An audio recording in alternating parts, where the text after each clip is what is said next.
नमस्कार मंडळी, जयश्री मराठी रेसिपीमध्ये तुमचं सर्वांचं खूप खूप मनापासून स्वागत करते. आज आपल्या रेसिपीमध्ये रक्षाबंधन स्पेशल अशी चॉकलेटची रेसिपी बघणार आहे. रक्षाबंधन जवळच आहे आणि आपण कोणालाही गिफ्ट करू शकतो, घरी बनवू शकतो आणि जितके आपल्याला महागातल्या महाग 10 रुपयाचं, 15 रुपयाचं किंवा 20 रुपयाचं हे एक चॉकलेट पडते. ते अगदी किती कमीत कमी पैशामध्ये आपण घरी बनवू शकतो आणि रेसिपी म्हणसान तर अगदी सोपी आहे. तर पटकन रेसिपीला सुरुवात करूया. तर इथं मी सर्वात पहिले 1 वाटी शेंगदाणे घेतले. शेंगदाणे आपल्याला गॅसच्या मंद आचेवर छान 2 ते 3 मिनिटं भाजून घ्यायचे. खमंग शेंगदाणे आपल्याला भाजायचे आहे आणि हे शेंगदाणे आपल्याला पूर्ण थंड करून घ्यायचे. त्यानंतर एका गंजामध्ये पाणी ठेवायचं. त्यावर एक गोल वाटी ठेवायची, मोठ्या साईजमध्ये ठेवायची आणि इथे मी डार्क कंपाऊंड घेतलं 100 ग्रॅम. यामध्ये तुम्हाला टिप्स आहे की जर तुम्हाला हे आपण चॉकलेट फ्रीजरमध्ये स्टोअर करतो. फ्रीजमध्ये जेव्हा तुम्हाला यूज करायचं आहे तेव्हा फ्रीजमधून काढून तुम्हाला पूर्ण एका दिवसाच्या अगोदर तुम्हाला हे काढून ठेवायचे किंवा 7 ते 8 घंटे तुम्हाला रूम टेम्परेचरवर आणायचं आहे आणि त्यानंतरच तुम्हाला हे मेल्ट करायला घ्यायचं आहे. नाहीतर तुम्ही जर ते फ्रीजमधून काढून ताबडतोब जर चॉकलेट मेल्ट करायला घेतलं, तर चॉकलेट मेल्ट तर होणार नाही, पण त्याचा गोळा तयार होते आणि ते चॉकलेट तुमचं काहीच कामी पडणार नाही, वेस्ट चाललं जाईल. त्यामुळे तुम्हाला ही टिप्स खूप महत्त्वाची आहे. तर चॉकलेट आपण छान पातळ करून घेतलं. त्यानंतर शेंगदाण्याचे पूर्ण टर्फलला काढून घ्यायचे आपल्याला. शेंगदाण्याचे पूर्ण टर्फल काढून आपल्याला बाजून करायचे. इथे मी सर्व शेंगदाण्याचे टर्फल काढून घेत आहे. हवं तर मार्केटमध्ये तुम्हाला पीनट्स भेटतात, ते वापरले तरी चालते.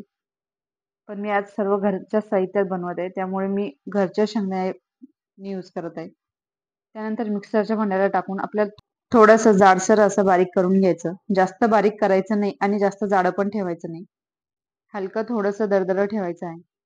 त्यानंतर त्याच मिक्सरच्या भांड्यामध्ये एक ओरिओ बिस्किटचा छोटा पॅक घेतला मी. तो पूर्ण बिस्किटचा पॅकचे बिस्किट आपल्याला मिक्सरमध्ये टाकून घ्यायचे आणि हे सुद्धा आपल्याला मिक्सरला थोडे हलके जाडसर ठेवून बारीक करून घ्यायचे. जास्त पेस्ट अशी बनवायची नाही, हलकी थोडी जाडसर ठेवायची. त्यानंतर दोन्ही साहित्य आपल्याला एका भांड्यामध्ये मिक्स करून घ्यायचं आणि आपण जे चॉकलेट मेल्ट करून घेतलेलं आहे ते आपल्याला सर्वात पहिले 1 चम्मच टाकून घ्यायचं. नंतर परत एकदा मिक्स करून घ्यायचं. आवश्यकतेप्रमाणे तुम्ही परत एखादा चम्मच यामध्ये चॉकलेट परत टाकू शकता. पण पहिले मिक्स करायचं सर्व हाताने. नंतर आवश्यकता वाटली तर टाकून घ्यायचं.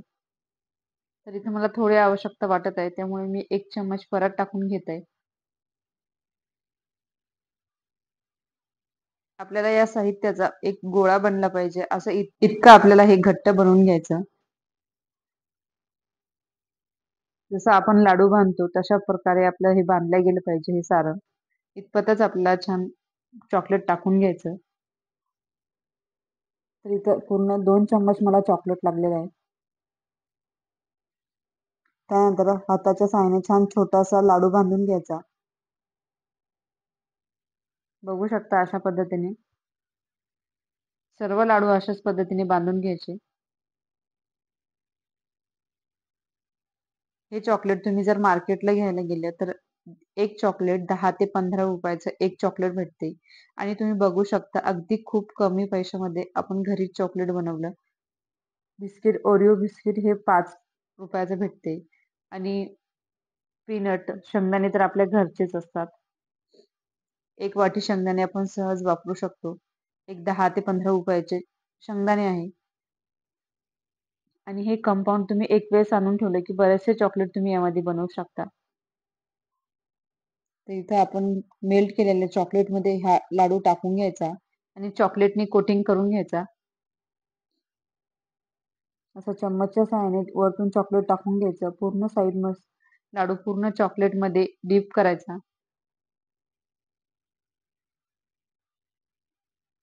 आणि एक्स्ट्राचं चॉकलेट काढून घेऊन एका प्लेटमध्ये आपल्याला काढून घ्यायचा. प्लेटला मी तूप, तेल असं काहीच लावलेलं नाही. आवश्यकता पडत नाही आपल्याला. असंच छान पटकन निघून येते. अशाच पद्धतीने सर्व आपल्याला बॉल्स किंवा लाडू हे चॉकलेटमध्ये डीप करून घ्यायचे.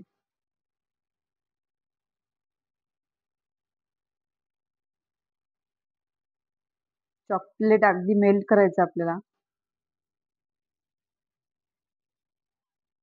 आणि हलकं थंड केल्यानंतर हे लाडू आपल्याला यामध्ये टाकून घ्यायचे. तर इथं सर्व मी लाडू तशाच पद्धतीने पूर्ण डीप करून घेतले आणि हे आपल्याला 1 घंटा फ्रीजमध्ये असेच ठेवून द्यायचे. 1 घंटा फ्रीजमध्ये मी ठेवून घेतलेले आहे. बघू शकता अगदी अलगद असे प्लेटचे निघून येत आहे. याला आपण बटर, तेल असंच काहीच न लावता अगदी पटकन असे चॉकलेट निघून येतात. याला डेकोरेशन म्हणून मी थोडासा सिल्वर पेपर लावून घेत आहे. हवं तर तुम्ही जेव्हा आपण चॉकलेट मेल डिप करतो, तेव्हाच तुम्ही जेव्हा प्लेटमध्ये काढतो, तेव्हा तुम्ही तुमच्या आवडीप्रमाणे वरतून चोको चिप्स वगैरे टाकू शकता, जेणेकरून त्याला चिपकते आणि डेकोरेशनसाठी सुद्धा छान दिसते. तर तुम्ही सिल्वर पेपर लावत आहे, आवश्यकता नाही. असेल तर लावा, नसला तर असंच खाल्लं तरी खूप टेस्टी लागते. तर मस्त असे आपले चॉकलेट तयार आहे. तुम्ही सुद्धा रक्षाबंधनला नक्की ही रेसिपी ट्राय करा आणि भावांसोबत, बहिणीसोबत शेअर करा. तुम्हाला एक चॉकलेट मी कट करून दाखवते. आतलं सारण सुद्धा खूप छान होते. तुम्ही बघू शकता किती सुरेख असं दिसत आहे. हे दिसायलाच नाही तर चवीला सुद्धा अप्रतिम आहे. रेसिपी एकदा तरी नक्की